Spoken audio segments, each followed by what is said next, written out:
Quand Guy Serguérard a racheté Poutrincourt, on distinguait à grand-peine les vieilles pierres sous la terre et la végétation. En 3 ans, il leur a redonné une âme. C'est ici qu'avait vécu Jean de Poutrincourt, lieutenant du roi Henri IV et fondateur du Canada français. Pharmacien en retraite, Guy a reconstitué au pied du donjon une apothicairerie, dans laquelle, pour la fantaisie du visiteur, il fabrique des médicaments comme au Moyen-Âge. Vous imaginez le travail que ça représente de faire 1000 pilules ? Une pharmacie née des plantes, celle qu'on connaît encore parfois par tradition familiale. La décoction de feuilles de saule pour soulager les rhumatismes, par exemple.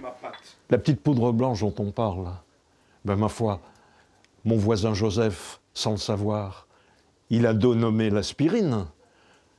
Le saule, c'est salix. Le principe actif qu'on en a extrait, c'est la salicine. Puis on a mis un coup d'acide acétique et on a obtenu l'acide acétylsalicylique. Et vive l'aspirine du Rhône. Pour aller avec l'apothicairerie, un fabuleux jardin médiéval. Plus de 280 plantes, aphrodisiaques, astringentes ou tinctoriales, et toutes chargées de petites et grandes histoires. On dit souvent, t'as un pois chiche, vulgairement, t'as un pois chiche dans la tête. Pourquoi ? Parce que quand on voit une gousse de pois chiche, elle est magnifique. Et quand on ouvre la gousse, il n'y a pratiquement rien dedans. À l'occasion des Journées du patrimoine, sera inauguré là le jardin de la Bible. On y trouve l'ivraie, l'hysope, la myrte ou le noyer. Les Hébreux, qui sont à l'origine de la Bible, sont finalement des gens de la campagne.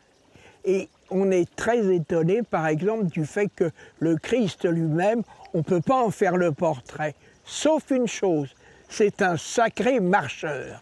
Avec ce jardin, le donjon renoue avec son histoire. Quand Jean de Poutrincourt était parti au Canada, il avait à ses côtés un pharmacien qui ramena de là-bas un peu de la sagesse médicinale des Indiens.